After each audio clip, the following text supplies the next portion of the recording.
Hello and welcome back to another resin coaster tutorial, and for this gorgeous bronze 4-slice coaster set I was curious to see if acrylic iridescent paints would work in resin. And I've already used flow paints before and I love them. I think they mix really well in resin, but these got some bling to it in the form of mica, so I thought, would it work? These are from Arteza and they come in a box of 36 coloured tubes and they all contain mica.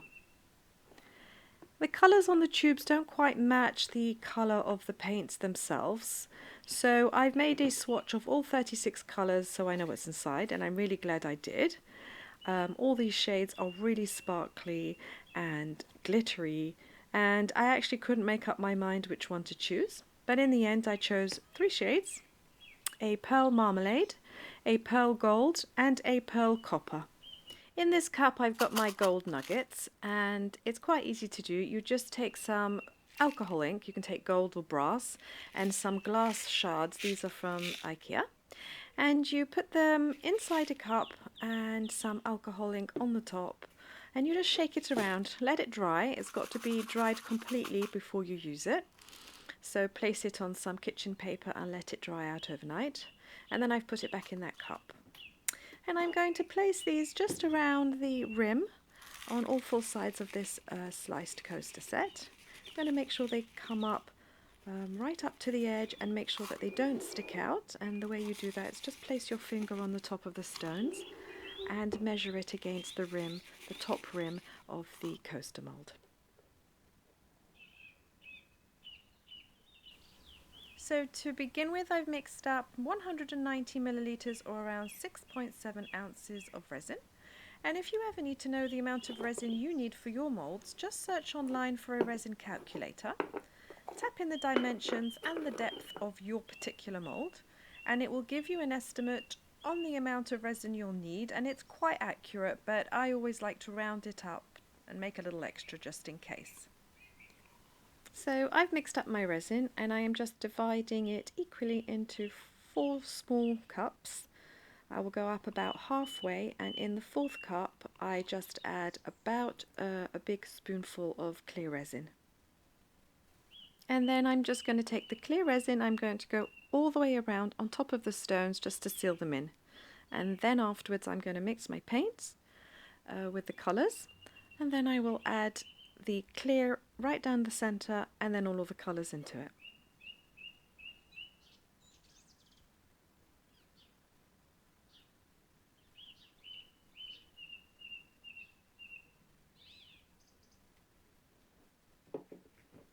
I also chose an iridescent mica powder from Laura's Art Corner, and it's called Suncatcher. But I found that the Gold Glow mica from Arteza has a similar effect, so either will do.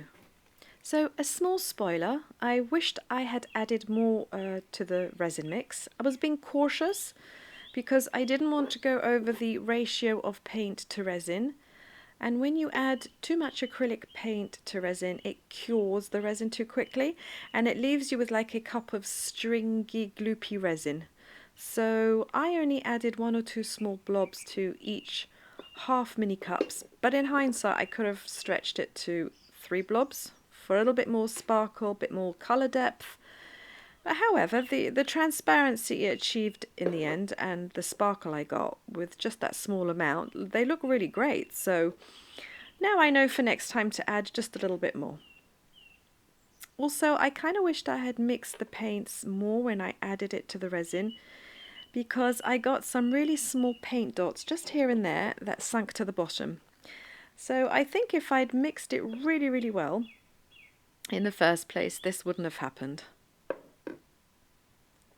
So I've bought these molds online, and I think it was Amazon, but I'm going to be extra careful with this mold because all the others that I've used in the same batch that I bought at the same time have all stuck to the resin and tore the silicone.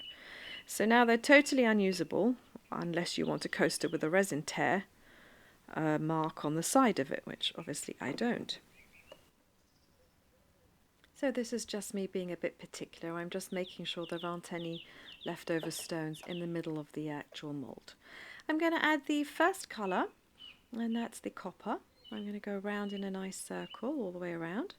I'm going to add in the other colour, which I think is the marmalade.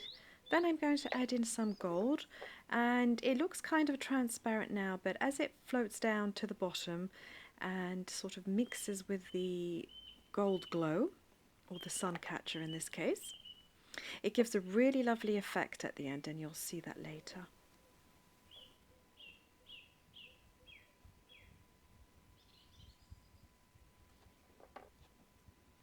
So here I'm just adding the gold glow, but in the end I decided that I wanted a little bit more. So I'm going to take the leftover resin, the leftover clear resin, and I'm going to add much more to it. I think almost about a half a cup and a big teaspoonful.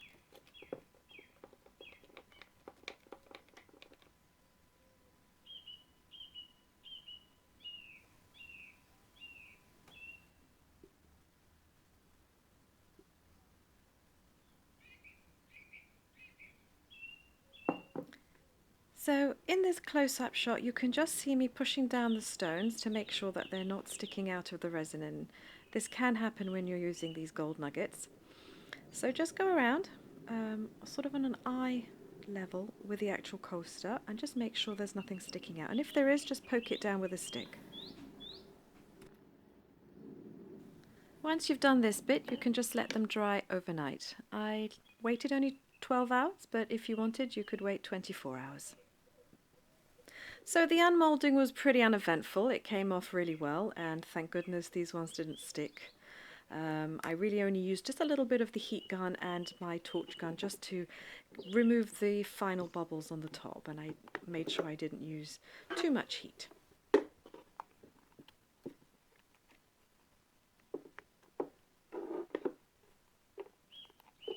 So I'm really pleased with the end result.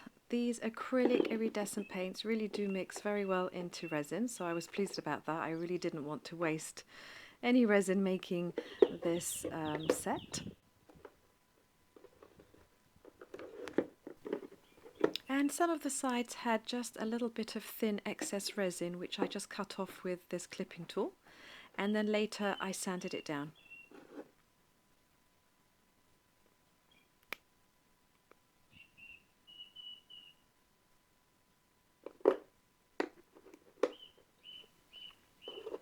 So that's the back of it, and I don't know which side I prefer the best. Unfortunately, there were some little air pockets that got trapped under the stones, so I will be using the front side of this coaster set.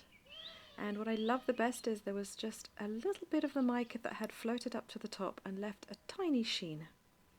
It really is lovely. And I'm using a Posca pen. It's a size 5. But if you wanted, you could use some gilding leaf or some metallic paint and apply it all over the sides and the top with a paintbrush.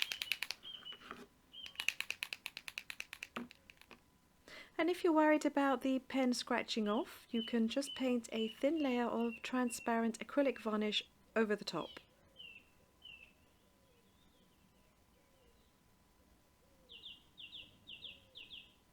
So these pens are really useful because they're much easier to use than a paintbrush, especially when you're dealing with these kind of like squiggly shapes. You go over the top, and then you can go over the sides in the same way. Go all the way around, and then you're done. Just remember to let it completely dry before you use them.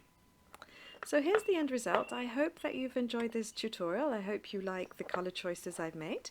I will list all the products down in the description box below, and I wish you all a fantastic week. Take good care of yourselves, and I'll see you in my next video.